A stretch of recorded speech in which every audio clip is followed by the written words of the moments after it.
Merci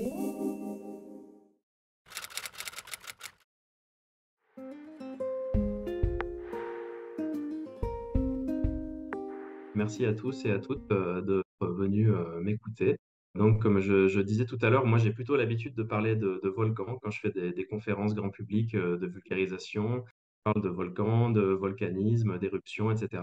Donc là, l'exercice est un peu nouveau pour moi puisque je vais plutôt vous montrer un peu les coulisses de la création de cette revue de volcans que j'ai appelée donc Kipuka et que j'ai lancée il y a tout juste un an puisque le premier numéro est paru le 31 mars 2023. Et donc voilà, là comme c'est un trimestriel, le numéro 5 là, vient de paraître ce 31 mars 2024.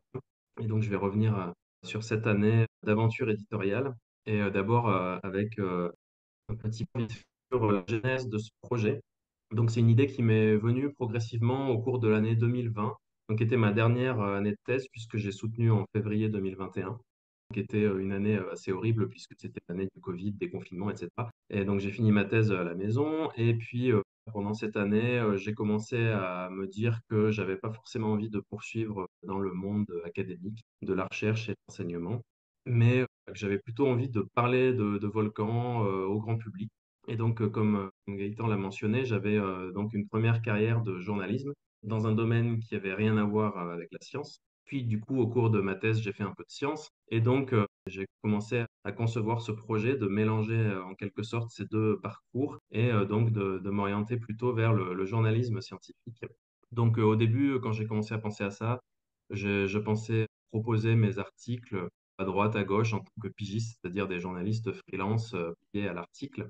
Et puis, très vite, je me suis dit que bon, ça allait être un statut assez précaire, voilà, d'essayer mois après mois de trouver des publications, où placer mes articles pour essayer de gagner ma vie comme ça. Et finalement est émergé l'idée de créer ma propre publication où je me suis dit, voilà, le meilleur moyen d'arriver à placer mes articles, c'est sûr qu'il y ait un magazine ou une revue qui me les prenne, bah, c'est de les publier moi-même. Et donc, au cours des années, les 2 années qui ont suivi, en 2021-2022, j'ai commencé à travailler dessus à mi-temps un peu grâce au subside de Pôle emploi, j'avoue. Voilà, après ma thèse, j'ai eu une période de chômage qui a été entrecoupée quand même. J'ai fait un petit postdoc après au labo où j'avais fait ma thèse. J'ai été rappelé pour travailler sur un autre projet. Donc, j'ai eu une petite période de chômage, puis je suis retourné faire un postdoc, puis j'ai eu une deuxième période de chômage. Au fil de ces 2 années, j'ai commencé à produire un premier numéro, ce qu'on appelle un numéro zéro, plutôt une sorte de maquette de ce qui allait devenir la revue. Et puis donc, voilà, je l'ai fait lire à quelques proches, j'ai modifié, j'ai un peu tenu compte de leur retour. Et puis, ben, je me suis décidé finalement à le lancer donc le 31 mars 2023.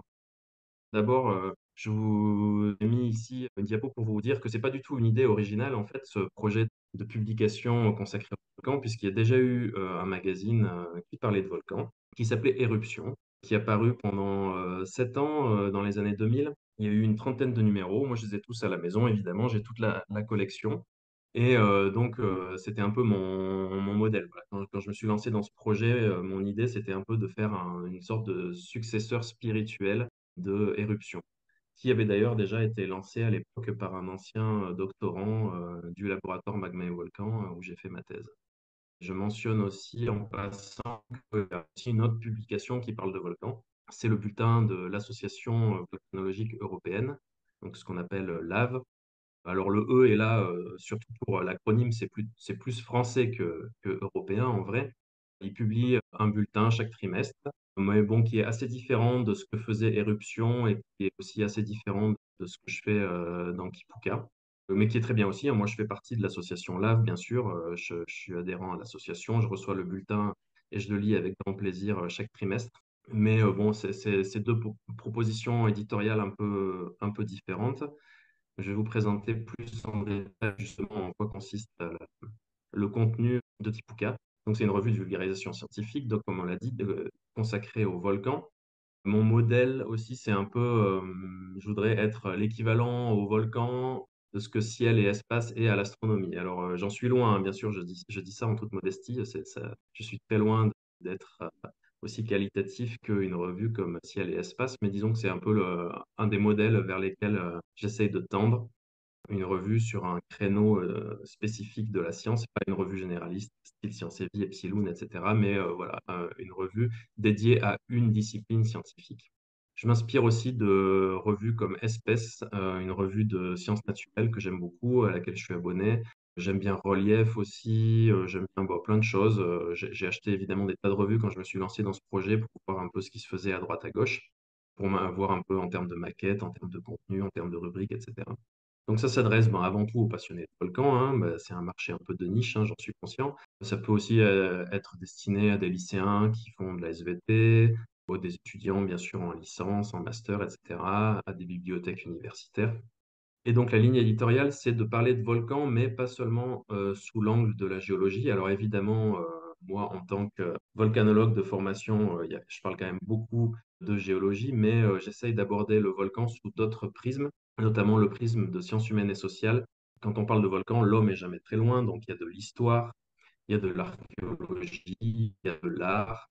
Et puis, il y a toujours aussi une petite rubrique qui parle de la vie dans les environnements volcaniques, donc vie animale ou vie végétale. Donc voilà, il y a aussi un peu de zoologie ou de botanique. Je vais vous montrer ça tout de suite en vous présentant un peu plus les diverses rubriques qui sont dans la revue. Donc, ça commence toujours par de l'actualité. Il y a à peu près entre un quart et un tiers de chaque numéro qui est consacré à l'actualité en deux principales parties. Il y a d'abord l'actualité éruptive, donc où je reviens sur les différentes éruptions marquantes qu'il y a eu au cours du trimestre écoulé. Pas toutes, hein, évidemment, il y en a beaucoup trop, donc ça serait impossible d'être exhaustif. Ça serait pas très passionnant d'ailleurs, mais voilà, les faits, disons, les plus marquants. Ensuite, même chose pour l'actualité scientifique. Voilà, je reviens sur les quelques études qui sont parues au cours du trimestre écoulé et qui m'ont paru intéressantes pour une raison ou pour une autre. Ensuite, il y a une rubrique qui s'appelle l'éruption, qui revient aussi sur une éruption historique intéressante pour divers critères. Là, par exemple, dans le numéro 5 qui vient de paraître, il y avait un article sur l'éruption de Tristan d'Acunha en 1961, qui était intéressante plus sur l'aspect sociologique que sur l'aspect purement géologique, puisque suite à cette éruption, la population de cette île très isolée, qui vivait encore comme au 19e siècle, s'est retrouvée propulsée dans la campagne anglaise et confronté brutalement au mode de vie de la société industrielle des années 60. Et donc, ça a donné lieu à des histoires intéressantes. Bref, je ne vais pas rentrer en détail sur cette éruption. Il y a toujours un dossier thématique chaque trimestre. Ça peut être assez varié. J'ai pas fait un dossier sur les tunnels de lave. Il y a eu un dossier sur les interactions entre les éruptions et le climat. Là, dans le numéro 6, il y aura un dossier sur les îles volcaniques, etc.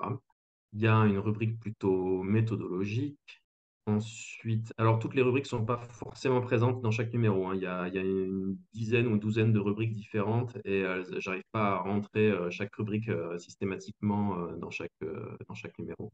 Donc il y a une rubrique plutôt historique, comme j'ai déjà mentionné. Alors ça passe assez large, ça peut parler de l'évolution des notions du volcanisme au cours de l'histoire. Bon, on connaît tous les histoires les batailles entre les Plutoniens et les Neptuniens, par exemple, ce genre de choses. Ça peut être un peu plus sur les mythes et les légendes. Dans le numéro 2, par exemple, il y avait un article sur les relations entre les éruptions autour de l'an 1000 en Islande et la cristallisation de l'île, qui peut être reliée à certaines éruptions volcaniques. Ensuite, la vie, j'en ai parlé, voilà, il y a un peu de zoologie et de botanique où on présente voilà, différentes formes de vie qui arrivent à vivre dans des environnements volcaniques malgré des conditions parfois assez extrêmes. Une rubrique qui s'appelle La question, donc qui est formulée sous forme de questions, qui est ouverte aux suggestions de lectorat qui peuvent soumettre leurs questions à la revue, qui, si elle les juge intéressantes, pourra y répondre ensuite. Et une rubrique qui s'appelle L'image et qui donc montre diverses représentations des volcans, voilà, dans diverses périodes et diverses cultures. Ça brasse assez large aussi. Là, dernier numéro, on est parti au Japon au XXe siècle avec des représentations d'une artiste japonaise qui utilisait une technique traditionnelle. Voilà un peu. Après, voilà, j'ai une capture d'écran rapidement pour vous montrer à quoi ça ressemble. Ici, une double page de l'actualité éruptive. Vous avez une double page de l'actualité scientifique cette fois, avec à gauche donc cet article qui parlait d'une étude qui venait de paraître, qui m'avait paru assez intéressante, qui était d'ailleurs un peu à mi-chemin entre la volcanologie et l'astronomie. Et puis sur la page de droite, c'était une petite interview où j'ai été poser quelques questions au l'auteur principal de l'étude pour essayer d'éclairer certains points qui me paraissaient intéressants de mettre en avant pour les lecteurs. Et c'était le dossier du tout premier numéro qui était consacré au combat de l'homme contre les coulées de lave pour essayer de les arrêter ou au moins de les détourner. Combat qui est très d'actualité en ce moment en Islande, puisque en Islande, ils utilisent pas mal de bulldozers pour ériger des barrages et détourner les flots de lave, pour l'instant avec pas mal de succès d'ailleurs. Sur l'Islande, j'en ai parlé déjà, c'était un article de la rubrique historique qui était consacré donc à ces liens qu'il y a entre certaines éruptions autour de l'an 1000 et la cristallisation de l'île.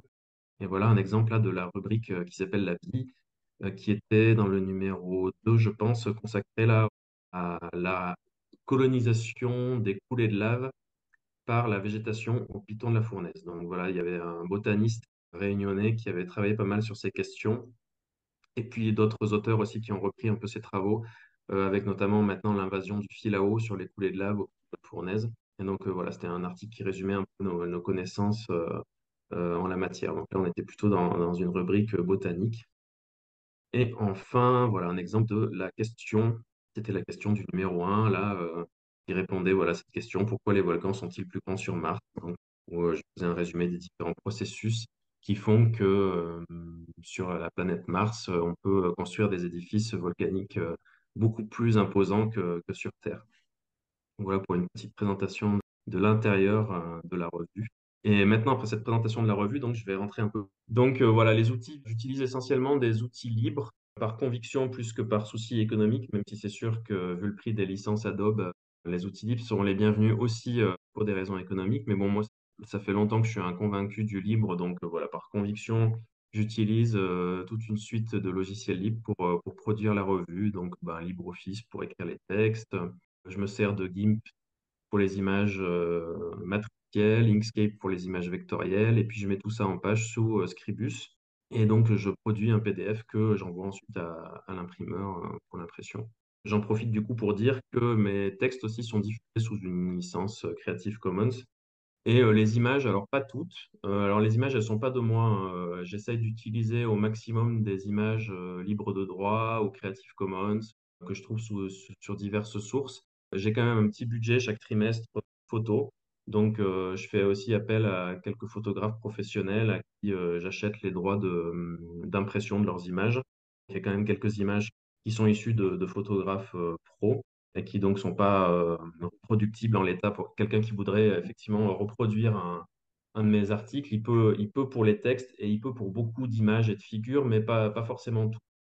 Pour l'impression, moi, j'ai fait le choix aussi, plutôt par conviction encore, de faire appel à un partenaire local. Bon, maintenant, il y a des tas de plateformes, on peut envoyer son PDF en ligne, le faire imprimer sans jamais avoir affaire à un interlocuteur humain. Mais bon, moi, j'avais pas trop envie de ça, donc j'ai cherché autour de Clermont-Ferrand, puisque je suis basé à Clermont, et j'ai trouvé, voilà, dans la banlieue de Clermont, à Cépaza, un imprimeur que voilà, je peux aller chez lui, voir ce qu'il fait. Là, par exemple, j'ai une photo de quand il a fait l'impression de la couverture du numéro 1. Il m'a invité à venir dans son atelier pour voir voilà, le résultat sortir en direct de ses machines. Quelques petites spécifications techniques donc, de la revue, donc format 20 par 27, donc on est sur un truc un peu plus petit que du A4, légèrement plus petit, avec un cahier central de 48 pages. Les imprimeurs, ils aiment bien les multiples de 8 en général, donc voilà, c'est 40, 48, 56 ou 64. Et puis une reliure qu'on appelle dos carré collé, qui est un peu plus pro, on va dire, que les dos agrafés, qui est plus cher aussi par contre. Moi, je reviendrai un peu sur les tarifs plus loin. Quelques diverses démarches administratives que j'ai dû faire. Ben, pour lancer une revue, il n'y a pas énormément de choses à faire en fait. J'ai fait une demande d'ISSN, mais en fait, c'est même pas forcément obligatoire d'avoir un ISSN quand on édite une revue. Il y a un dépôt légal par contre qui est obligatoire à faire auprès de la Bibliothèque nationale de France. Mais bon, j'ai été agréablement surpris, c'est très facile, c'est pas du tout compliqué comme démarche. Et j'ai fait une demande de numéro CPPAP, donc c'est ce qu'on appelle la Commission paritaire des publications et des agences de presse. Alors ça, c'était un dossier un peu plus lourd à faire d'un point de vue paperasserie, et qui n'est pas obligatoire d'ailleurs, mais c'était quand même assez indispensable dans mon cas, puisque c'est ce précieux sésame qui permet après de bénéficier des tarifs presse auprès de la Poste. Donc, pour moi, c'était quasiment indispensable de l'avoir parce que sinon, le tarif d'envoi de la revue, qui fait à peu près 200 grammes, sans tarif presse, ça aurait été très prohibitif. Un point donc sur la distribution physique de la revue. Donc, la distribution principale, c'est évidemment auprès des abonnés, donc qui, comme je viens de le dire, sont livrés directement chaque trimestre dans leur boîte aux lettres par la poste. Pour la distribution physique, au niveau des institutions, donc je reviendrai un peu là-dessus tout à l'heure, mais par exemple les médiathèques, les bibliothèques universitaires, etc. Là, je suis obligé de passer par des intermédiaires, des agences d'abonnement en fait qui regroupent les dizaines ou voire centaines d'abonnements que ces structures ont. Voilà, une bibliothèque, elle va pas s'abonner en direct chez chaque éditeur de revue. C'est trop lourd à gérer pour ces structures. Donc en général, voilà, elle passe par des intermédiaires qui leur fournissent ce service moyennant finance.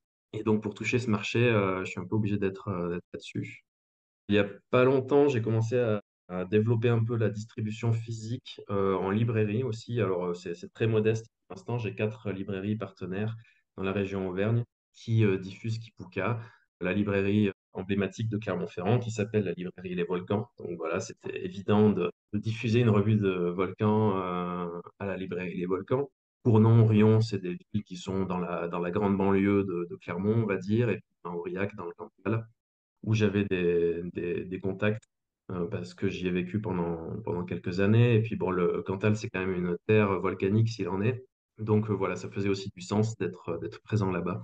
Et ça marche plutôt pas mal. Je suis assez content des premiers chiffres de distribution de la revue par ces intermédiaires-là. Voilà, puis des fois aussi, je suis présent sur certains événements, style des bourses minéraux, des salons, etc. Pas beaucoup, mais voilà, ponctuellement, j'ai un petit stand où je peux faire aussi de la vente en direct de la revue. Et puis, c'est sympa ça permet de rencontrer un peu le public aussi. Alors, j'ai aussi une diffusion numérique, le PDF que je vends directement sur le site de Kipuka. Et puis, maintenant, il y a ce qu'on appelle des e-kiosques. Il y a tout un tas de plateformes, Caféine, Redly, etc. Là, je vous montre un exemple avec cette capture d'écran là, du site de Redly, où le numéro 5 est paru là ce week-end. Donc, c'est des sortes de licences globales pour la presse maintenant. Donc, ces plateformes, elles ont toutes le même modèle. Ça donne pour en général 10 euros par mois. On a accès à des centaines de titres, que ce soit de la presse quotidienne, de la presse régionale et des magazines dans tous les univers, hein. Ça peut être montagne, cuisine, sport, voiture, etc. Enfin, il y a beaucoup, beaucoup de ce qu'on trouve en kiosque, en maison de la presse, sont en fait maintenant diffusés en version numérique sur ces e-kiosques. Voilà, ça c'est un peu nouveau aussi pour moi, mais les quelques premiers chiffres que j'ai reçus de ces plateformes-là sont aussi assez encourageants en termes de revenus. Donc voilà, c'est à voir comment ça va se développer à l'avenir. Mais bon, je suis assez content de ces partenariats pour l'instant. Alors, le tarif de la revue, donc je vends l'exemplaire 10 euros de la version papier, l'abonnement annuel à 30 euros, donc ça fait une revue gratuite chaque année. La version numérique coûte un peu moins cher, évidemment, puisqu'il n'y a pas les coûts d'impression. Et les coûts de la version numérique sont assez réduits. En termes de serveurs, de bande passante, tout ça, on n'est pas dans des grosses infrastructures. J'ai fait une petite comparaison ici avec donc les deux publications que j'ai mentionnées au début, Éruption et Lave. Donc en fait, je me suis rendu compte que c'était un peu un hasard, c'était pas un choix, mais je suis exactement sur le même tarif qu'Éruption à l'époque. Donc ils se vendaient déjà 10 euros la revue et l'abonnement 30 euros pour 4 numéros. Sauf que c'était des euros des années 2000. Donc là, j'ai fait un petit calcul avec l'inflation, c'est 10 euros de l'époque pour Éruption, ça équivalait plutôt à 15 ou 16 euros d'aujourd'hui. Et la revue de Lave était vendue jusqu'à il n'y a pas longtemps 8,50 € a dû augmenter il n'y a pas longtemps ses tarifs. Voilà, ils sont maintenant à 12 euros et l'abonnement annuel à 42 euros pour 4 revues aussi. Donc là, il y a la crise du papier qui est passée par là. Enfin, il y a bon, l'inflation globale qui fait que tout augmente. Et je vais peut-être être obligé de faire pareil prochainement parce que c'est vrai qu'avec tarif de 10 euros, bah, il reste plus grand-chose. Je vais vous montrer un peu la répartition des coûts. Il y a déjà 3,50 € qui partent dans l'impression, en fait. Sur un exemplaire vendu 10 euros, voilà, comme je suis sur un petit tirage, on est sur 800 exemplaires là, chaque trimestre. Évidemment, plus on tire et moins ça coûte cher à l'exemplaire, mais là, sur un tirage à 800, on est sur 3,50 € par exemplaire. Si c'est envoyé par la poste, donc c'est à peu près 1 € d'envoi. Donc, il reste un peu plus de la moitié pour ben, tout le reste, les photos, moi éventuellement à la fin s'il reste quelque chose. Et c'est encore pire, donc avec un exemplaire diffusé en librairie. Donc, il n'y a pas le coût de la poste dans ce cas-là, mais il y a la commission du libraire qui prennent en général 30% pour du dépôt-vente. Alors, tant qu'on est dans les camemberts, voilà, je me suis amusé à faire quelques petites statistiques rapides de mon lectorat sur la base de données des abonnés.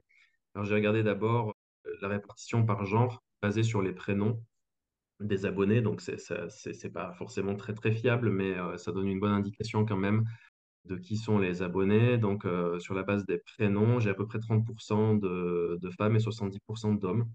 La volcanologie, c'est un milieu qui est globalement quand même assez mixte. Ici, je vous ai mis une référence d'une étude qui était parue dans le bulletin volcanologique il y a 2 ans, là, qui avait répertorié tous les membres de l'IFC. Alors, l'IFC, c'est l'association internationale qui regroupe à peu près toute la profession. C'est un peu l'équivalent de la SGF pour les volcanologues à l'échelle mondiale. Et voilà, cette étude avait montré qu'il y a à peu près 40% de femmes dans la profession. Donc, voilà, et moi, donc, je suis à peu près à 30% de mon lectorat. Donc, bon, c'est pas mal. Ça pourrait être mieux, bien sûr, mais il y a quand même une bonne diversité déjà à ce niveau-là.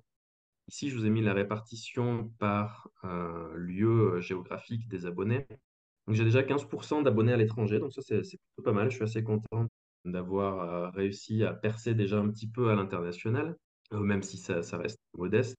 Bon, par contre, sur le côté France Métro, comme je vous ai mis sous le diagramme là, il y a encore 17%, donc presque un cinquième des abonnés en France métropolitaine sont en fait dans le Puy-de-Dôme, donc dans mon département d'origine, puisque ben, c'est forcément là que j'ai fait le plus de communication, c'est là que voilà, que je me suis fait le plus connaître.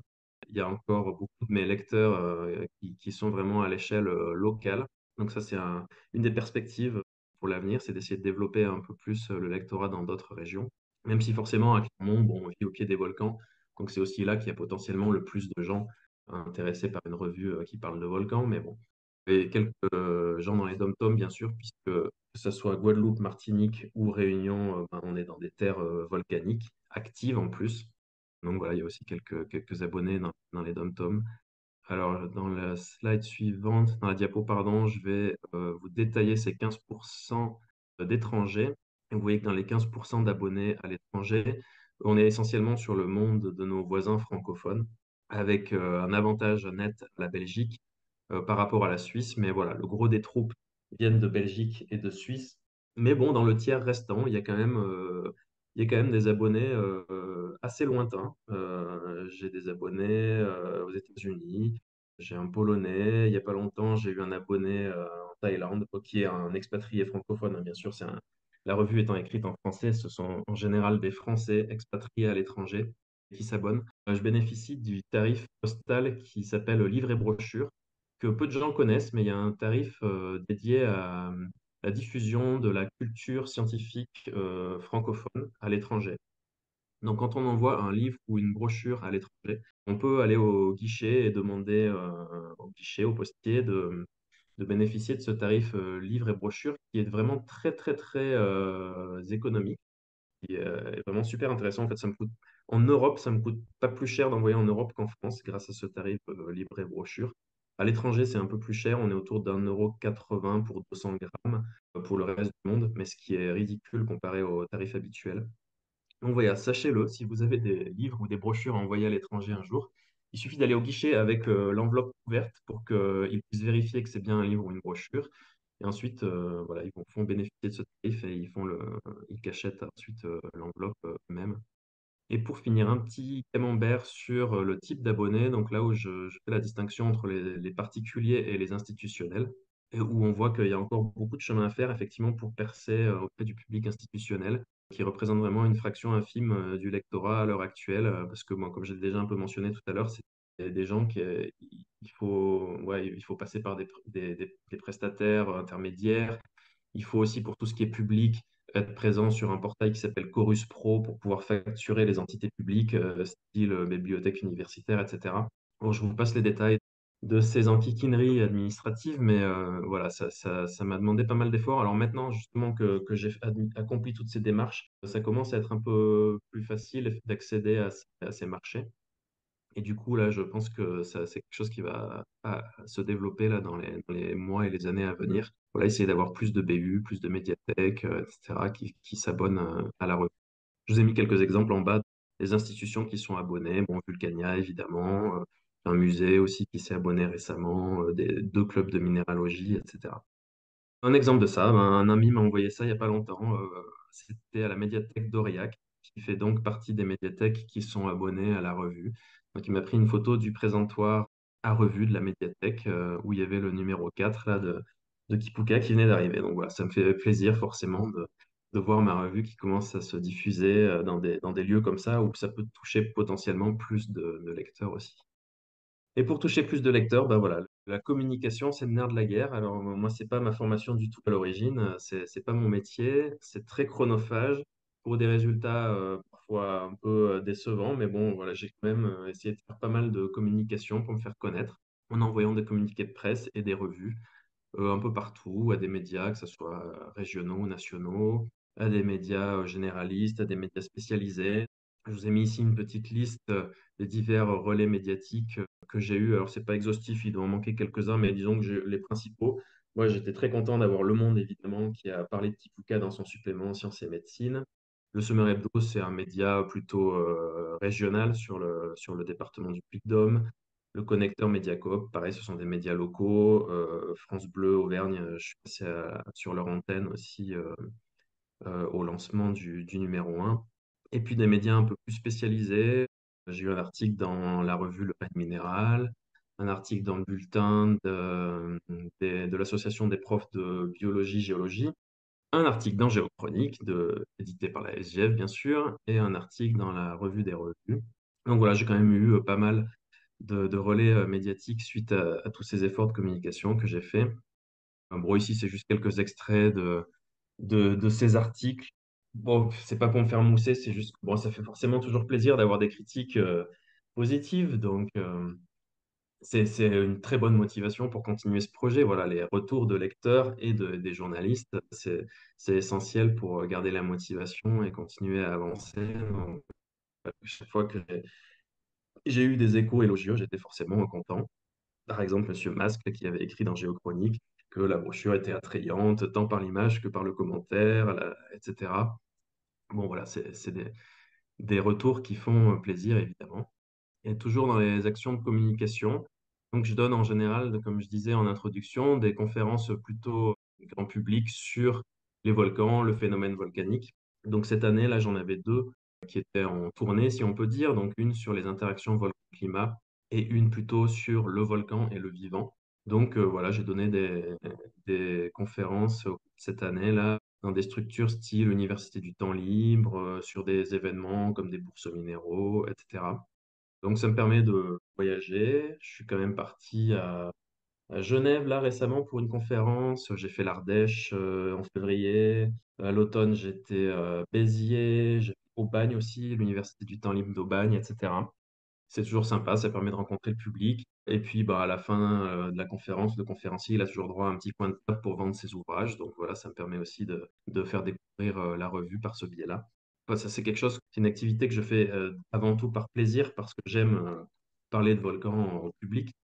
Je me force pas à le faire pour vendre la revue, ça serait triste, mais je le fais déjà parce que j'ai goût à cette transmission. Et puis, ben, si ça me permet de vendre quelques exemplaires à la fin de la conf, évidemment, c'est tout bénef.